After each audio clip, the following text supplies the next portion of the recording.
This is the Ecwid Ecommerce Show with your host, Jesse Ness, along with Richard O'Tay.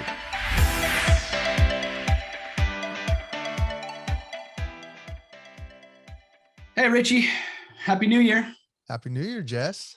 Flew by. It did. Actually, the past 2 years flew by. I don't know why. What has been so weird? But anyway, it's a new year. Hey, what are you going to do with your business this year, right? So thought it'd be a good time to take a little high level, dive in deep and get people's minds turning on what they can do. I love the idea. And it sounds like we lined up the perfect guest for this too. Yeah, we did. Well, let's bring him on. Ryan Wood, welcome to the show. Hello. Thank you for having me. My name is Ryan Wood, founder of a growth and media strategy firm called Woodmill Strategy. And I've been doing this now for about 12 years. Starting a very basic t-shirt company in 2011 called Sevenly. We were really into social good causes at that moment in time and wanted to help raise money for different charities and partnered with them for 7 days. For every shirt we sold, we donated $7. Did that for 4 years. We raised a few $1 million in t-shirt sales in $7 increments. That was really kind of my whole kickoff into like this idea of entrepreneurship. And this is right when Tom's Shoes and all those folks were coming onto the market and they were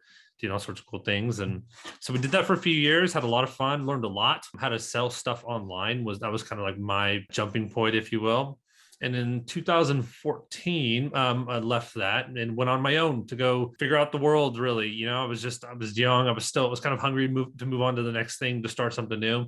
And I started just freelancing for folks. I partnered with people from anywhere from some of the world's biggest nonprofits like American Cancer Society down to little Bay Area technology app startups. And my job for them was to build growth plans that helped them hit pro forma targets, revenue models, like acquire a certain number of customers. And that's really where I got some really good exercise in this idea of building growth, what I call growth roadmaps. Took that knowledge and experience, joined an agency called Stealth Venture Lab. And I was a VP of strategy there where my team and I oversaw a book of about $65 million worth of performance media per year. We worked with brands like Home Chef, Factor, which was acquired for a couple $100 million, down to these really awesome mom and pop brands that came to us and had no idea what they wanted to do long term, but they just knew they wanted to go all in. You know what I mean? So I had this really unique opportunity to work with some really big folks that were fast paced, and it was like hanging on by the seam of your pants, down to folks who were like, got this really cool idea for developing a quarterly subscription box where I just bring people different experiences, and they had a couple hundred subscribers,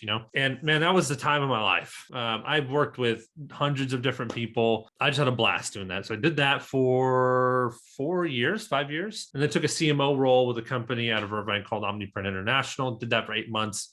Realized pretty quickly that wasn't what I was going to be doing long term. And so I started Woodmill September 1st of 2021. My primary job with Woodmill is partnering with brand owners, both large and small, to figure out how we're going to grow their business in a sustainable way that is directly tied back to their P&L. Let's say they want to go from $100,000 and they want to do $300,000 for 2022.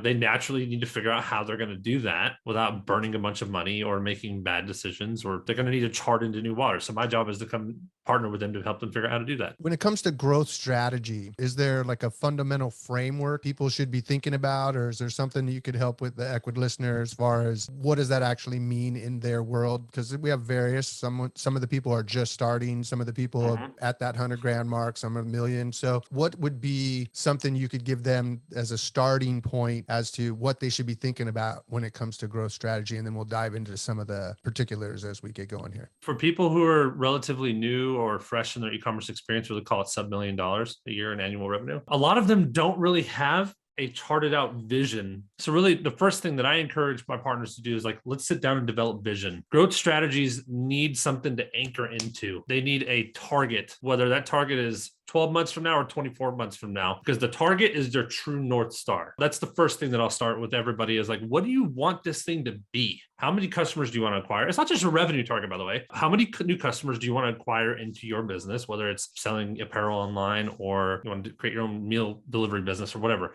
We need some targets, number of customers. How many of those customers do we want to come back and make multiple repeat purchases, acquisition rates, customer retention rates, all of those different kind of qualitative metrics will back into a revenue target that we can then set for the business. So we'll go through an exercise to develop that if it doesn't exist. Then we'll use that as our foundation for a growth strategy. And so when I think about growth strategy, very simply, it is what are we doing across the various different marketing functions within the business, email, SMS, influencer marketing, let alone paid advertising, your Facebook ads, Instagram ads, or your Google AdWords or whatever. We'll look at all of those different functions, identify what's happening within them today, define what we can do better tomorrow to optimize those functions, and then look for the white gaps or the white spaces in functions that people may not be doing. And I go back to SMS because think of 10 e-commerce brands right now and then tell me how many of those are actually using SMS marketing as a part of their function. Probably two or three, right? We're looking for those white gaps in addition to what they're doing today. And the culmination of those things we use to lay out a roadmap. That's basically the recipe for a business getting from 100 grand to 300 grand or for 500,000 to $1 million. I help businesses process that because there's a lot to think about. And then as we get the roadmap put together, then we start talking about the implementation of those things. That's where my team will either help implement those, depending on what it is, or we'll help bring in and work through pre-existing agencies, or we'll help execute through their team. I'm already thinking of it's an easy checklist. If you don't have an email program, probably should, right? Yep. If you're not doing Facebook ads, for sure. Probably should. And I'm trying to give some people that are listening some easy ones, like the checklist you went through. A lot of those items we have full podcasts on. So a little shout out to our previous catalog, everybody. So yeah, some of those are easy. Like, yeah, you should be doing email, you should be doing Facebook ads, Google Shopping. Now, how do you evaluate whether those are good or bad? Or is that just sort of like, you're just an expert, so if you already know the answer to that? Good question. What I'll generally do, and it depends on what data is available to me. Generally speaking, most e-commerce entrepreneurs have Google Analytics set up on their site. Or if they can't do it because things are embedded into various different platforms, that's okay. Whatever data is available to me to illustrate some form of like a conversion rate by channel, we'll start there so that we can get a kind of like a grand view of their platform. Have you ever gone to the doctor and they do blood work and they do like a panel and then they give you the sheet, like a blood panel? Like that's basically what I do from a marketing function, like a physician of channel performance, if you will. So we'll look at the data, we'll take industry benchmarks, apply it to each channel, and you're either performing on average with it, above average, or below average. And we'll just take industry benchmarks, and then from there, it's left to interpretation on why or why not. That's where 12 years of experience across hundreds of different businesses comes in, like the intuition of my team and I, not just me. Everybody on my team's got 10 plus years of experience in scaling e-commerce businesses. We'll take the intuition and apply it into interpretation, which is arguably the most important part of this whole deal. And so we'll do that from like an or like a Google Analytics point of view. And then we'll go into each individual channel, Facebook Ads Manager or AdWords, or, let's say you've got a couple of affiliate networks set up, or whatever email service provider, if you're using one, SMS provider, if you're using one. We'll go into all of those and pull the native data out of that, look at it, and then again, apply industry benchmarks to it. And if it's overperforming, underperforming, we'll identify those things, interpret why, and develop the action plan. So a little, for anyone listening here, like if you don't have Google Analytics installed, you're not allowing Dr. Ryan Wood here the ability to. That was the best I had in that moment. I was like, I just pulled it out. So that was good. I like the doctor's diagnosis. So in the back end, guys, there's a little area you just enter your Google Analytics number. It's a free account. You enter it in. You're going to start tracking stuff. You can then ignore it for like a year if you want to. Put your little UA number in there. You don't have to know what a UA number is. Just go look for Google Analytics in your backend. So little tip there. So yeah, Ryan, now people are starting to give you the data. I get it. You're looking at traffic to purchase, cost per acquisition in various channels. Then you're applying your knowledge and your expertise and experience of like, that number's not that good, guys, or this number's fantastic. You should be doubling down on this tactic. Yeah, definitely. And it's unique to every company. Company A can sustain spending $1 and returning $1 on the first purchase, because they've got like a subscription company, for example, where they've got somebody signing up for a monthly repeat recurring purchase. Largely, those companies are dependent on CPA, cost per acquisition metrics as well. Some companies are like, if I'd spend $1 and I generate $1, I'm out of business. Most e-commerce businesses today that don't have recurring revenue associated with them are operating on that kind of mentality. By the way, a lot of brands surprisingly don't know how to generate a target CPA for their business. Like, Ryan, how much should we be spending to acquire a customer? That causes problems because you can get into a cash flow crunch, which ain't nobody got time for that, as the meme says. So let's say somebody's a recurring subscription-based business and they're like, Ryan, I am a subscription company, but I don't really know exactly what I should or how to create a CPA target for my company. What I do is I take the lifetime value divided by the gross margin. So if I spend if my customer's worth $100 to me, I'm going to make $50 on him or her, take that margin, that profit margin, divide that by 3. That is your CPA target for your business. Why divided by 3? So a lot of those subscription-based businesses that have, let's call it 50 or 60% margin, they become very, very cash flow heavy. So in order to fund those businesses, it's very expensive. Not applicable to SaaS companies, by the way. For businesses with hard goods like that are running off of 50 or 60% margins, that model is generally speaking where those businesses need to be in order to be profitable and self-sustaining. The assumption there is that they are not subscribing for life. You mentioned Home Chef. I've tried every meal delivery. They might last a month or two and we try a new one, so.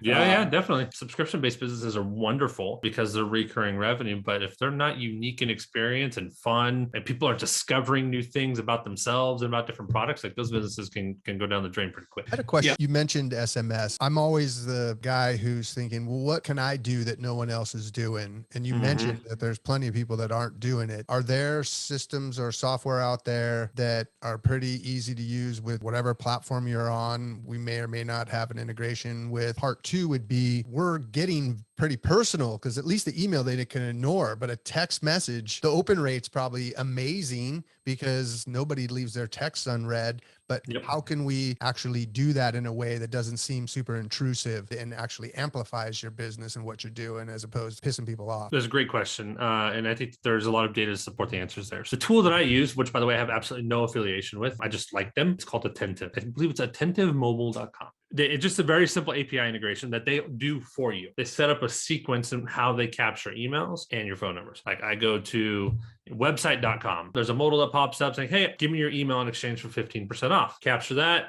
Very next step. Would you prefer to have this code texted to you or sent to you in a text message? Give us your number. Triggers an automated sequence. It'll automatically take that email and pass it to whatever email service provider you're using. And then the text message number is stored within Attentive. It's like, thanks for visiting, whatever, some reason for you to give your email, usually a coupon, maybe there's a guide or some sort of information you want. Is it its own pop-up? Let's just use MailChimp, for example. Would the pop-up be a MailChimp pop-up or would it be an Attentive pop-up that then feeds MailChimp as well? Good question. It's the latter. So it's an Attentive pop-up that then just takes the email from that and passes it to whatever list in MailChimp that you would want the email to live within. Are you kind of giving a coupon or something for the SMS, or are you just trying to get people that just prefer SMS? That's actually a really interesting question there. So really when it comes to email marketing and SMS, it is a play of preference. People want to be communicated to in different ways. Let's say you have a good rocket email program going and you're sending out emails consistently. You've got really good automated email sequences, such as like cart abandonment emails. And by the way, if you don't have that, you should definitely.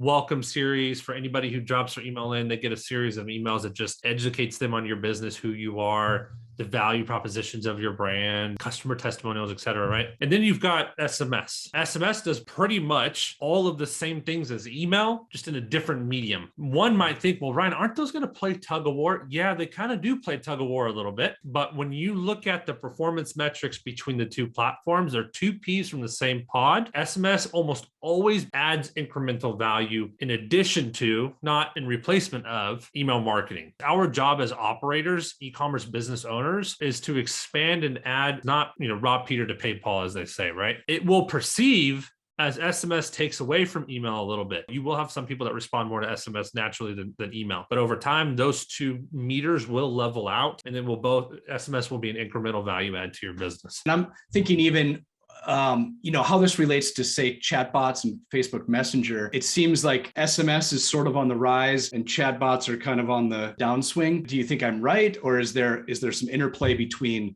SMS and chatbots and such?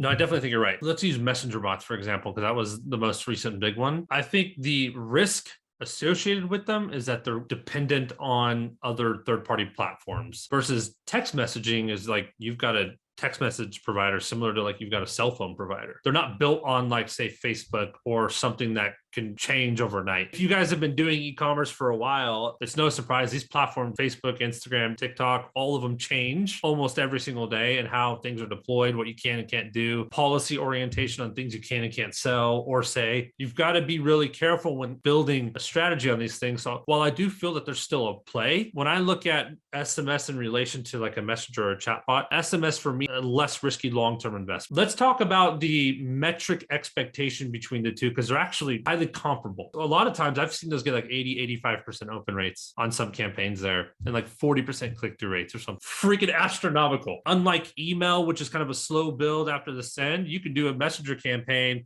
and you can have a massive hit of traffic and performance for the business, which is like an instant injection of life. It seems that it's more complicated. I'll give a couple experiences that'll be really quick and people will understand. I think the biggest thing you have to remember is if you're trying to come across as if you're a human, you're probably going to fail. Like you got to be basically upfront that this is a bot talking to you right now. Yep. And someone will get to you shortly, because in some cases it completely blows up in your face that you tried to do this and pretend as if someone was there, because then they're saying things and it just sounds like a really weird response if you don't have it all set up right. Two, in my experience, I can trust the metrics of SMS a lot more for two reasons. One, the third party thing that you're referring to, you know, how they change, how they report, attribution, blah, blah, blah. Secondarily, I think a lot of those stats that were given by the bot companies in the beginning, these were also people that were on Facebook Live and they're saying, say this below or put in the comments this, and the chat bot will do it. Well, of course they're going to open. They're like in the middle of a Facebook Live and they got 3,000 people and they told them to type that so they would open the bot. So like it's super easy to skew those numbers. So the bottom line is, hey, if it's working for you, keep working it. 100%. If it's not working for you, you might want to try this SMS thing, because everybody that I know will always open a text message at some point in time, and usually faster than not. That was a really great point. I could have said that better. Just riffing off of that, diversification and how you grow and operate your business when it comes to marketing functions is more important now than ever. As strategists, operators of e-com businesses, we need to be looking at what we're doing from a marketing function point of view and de-risk as much as possible within reason. That doesn't mean go out and open 10 different channels to try to be excellent at all of them. That just means like if I'm going to build something on the back of another platform that has a strong history of changing overnight, that can expose me to a high level of risk, I want to supplement that with something that's a little less risky. And so that's really how I look at SMS as a channel. Even in the context of like, if I'm killing it on email right now, there's a thing called iOS 15, which is crushing email data. iOS devices no longer getting open rates for iOS devices, no longer getting click-through rates for iOS devices. That's a problem for email marketers, right? So not applicable to SMS ad marketing though. You still get all of that data there. And so I look at this as like, allow us as a community to start thinking about how we de-risk this process a little bit. And also with SMS marketing, on average, it takes somebody 90 minutes to respond to an email. On average, it takes somebody to respond to a text message is 96. The speed in which it is opened, and the obvious thing here is like 99.9% of people open text messages. Like it's just going to happen. There's a speed to response when it comes from SMS marketing. Now it's a little bit slower of a burn to build the lists, especially if you're getting 100 people a day to the site or 1,000 people a day, so you're going to a little bit slower burn there, but it is a good thing to start building that incrementally over time, because in my experience so far, I've launched about 15 or 20 different email or SMS marketing programs in the last couple of months. The click to purchase percentages, according to Google Analytics, 8 to 12% of them will convert or will transact. Like I want that 4 to 6 times better than your average e-commerce conversion rate of 2%. So it's like, yeah, let's just say that one more time just to make sure, because some people might go, oh, I got a 2% conversion, and another one is 10% conversion. Yep. This isn't an 8% difference. This is a 5 times difference, right? Like the math sometimes is easy to fly over. Some people said, even the smart ones, if you're not really hearing what he's saying right there, it's a big number potentially. Yeah, for sure. Like, and are there some programs that'll be 5.5%? Sure. Right. Well, there's some programs that'll be 15%. I have people at 15% conversion rates from SMS marketing right now, but the average there is somewhere in the middle. So it's effective with attentive, and there are other text message platforms out there that I'm sure do the same thing. So it's like attentive or not, you can build these cart abandonment flows and these welcome flows, and we're welcoming people to your community, and they just operate. You don't have to create a bunch of graphics and stuff like emails. You write like a little 140 character, everybody here tweets or did tweet at one point, right? The same effort in creating an SMS campaign. You write a few of those, You schedule them to go out over certain periods of time. You don't have to create graphics, and it just does its thing. You can have an SMS program up in under an hour, including a cart abandonment flow, including like a welcome flow, including a browse abandonment flow. Literally 3 different ones there. I'm just going to talk in the context of attentive. That's what I know. And you can have it up in under an hour. Send me a message. Try it. And if you're not able to get it up under an hour, I'll send you a gift card for like $20 or something for wasting your time. But right. it's just easy, guys. You know, as a busy entrepreneur who's starting a bit, like has a dream and a vision of starting a business, and you're looking for like the low-hanging fruit to get your company from 100 grand to 200 grand, look at SMS. The lift is light. The cost is light. We're talking like a penny per text message sent. You know what I mean? For some of the biggest brands, they have like 10 or 20,000 SMS numbers that they've gotten over the last couple of months. You're talking a couple $100 a month at that scale. Most brands won't get there. It takes a while to get there, but the revenue contribution is significant. And actually on that real quick, SMS on average equates for roughly between 8 and 12% of your total gross revenue, which is significant. So it's just one of the easiest things to set up. It's really high impact. It's just good. Why do I want to do the hard stuff? Give me the easy stuff and add on, 8 to 12% revenue to a brand. I'm sold here. I didn't know we were going to be talking about SMS marketing all today, but yeah, that's the nugget of data here. So by the way, chatbots still got to play in my book. Like I've seen some people do some really creative stuff where I'm like, I couldn't have thought about that in a million years. Like using influencer pages for remarketing campaigns so that the influencer is messaging you, reminding you that you've left an item that they love in your cart. I mean, who doesn't want to be messaged by their favorite freaking golfer that they've been following for the last 3 years, telling them that they've got a cart that's sitting there waiting for them with unique product? But I'm agnostic when it comes to the channel. I want to do what works best across the board. So if Facebook ads suck, but AdWords are killing it, then great. If AdWords and Facebook sucks, but Reddit ads are killing it, that I just want to go where we're gonna find the most efficiency and the most scale opportunity. You know what I'm saying? So, and if that means like I've got really good top of funnel stuff going on, but I've got like I would consider SMS mid funnel personally.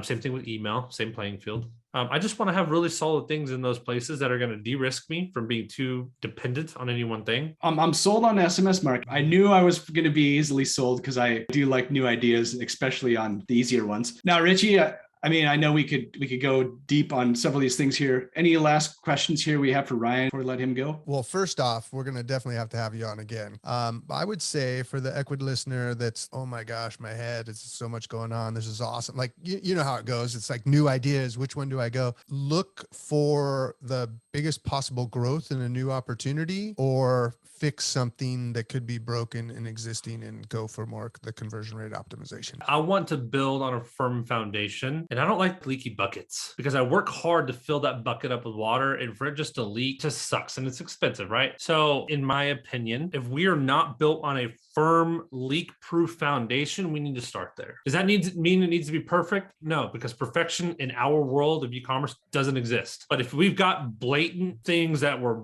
bleeding money on, or let's say our conversion rate's like 0.8% on the platform, we need to fix these things, these kind of core fundamental table stake items, before we start going spending a bunch of money on developing top of funnel, throwing money into Facebook ads, or going and exploring new channels, or partnering with freaking Rihanna on an influencer campaign. You know what I mean?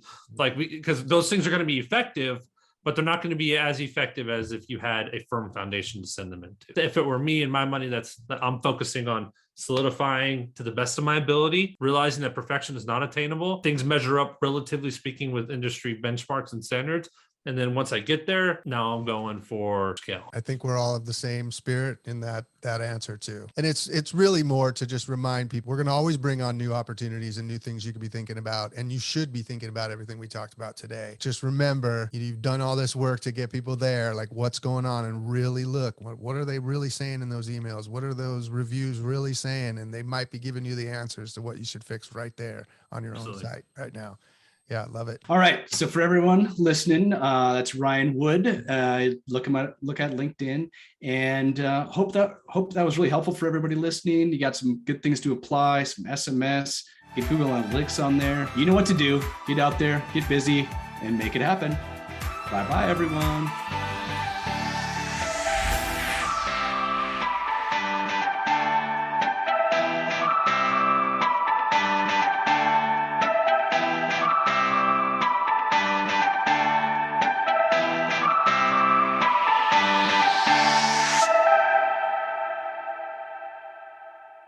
Hey, this is Jesse and RichE. We want to let you know we really appreciate you listening. We hope you find the tips we give you helpful for growing your business. You can find all of our past episodes and a lot more useful stuff at ecwid.com/podcast. And also, check us out on your favorite podcasting platform like Apple Podcast or Stitcher. And make sure you never miss an episode by subscribing. Be sure to let us know what you think by rating and reviewing so we can serve you better. So subscribe on your favorite platform. And come join our community, check out the transcripts, or tell us why you would be a great guest at ecwid.com/podcast.